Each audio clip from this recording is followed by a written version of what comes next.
a question that is so powerful. I want you guys to think of questions that are helping you. But anytime somebody gives you a date, give us a call October 3rd.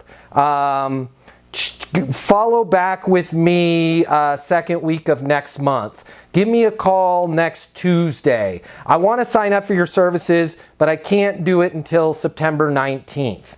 Anytime you ask for a date or somebody's given you a date, you need to, whenever you hear the date, have a little Matt Easton pop up on your shoulder. What makes that date important? Right? Now, if you want to put a softener in front of it, just out of curiosity, what makes that date important? Hey, we're going to get the contract signed. Shoot something back to me February 12th. February 12th, got it. Just out of curiosity, what makes that date important?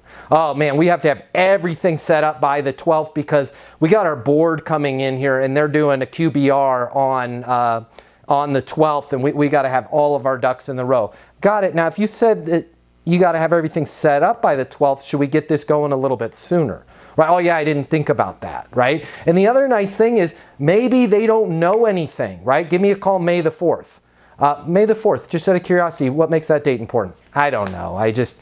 May the 4th be with you. You know, now you know that this is a prospect that's maybe not as solid as the person that's like, I have to have this done by the 12th.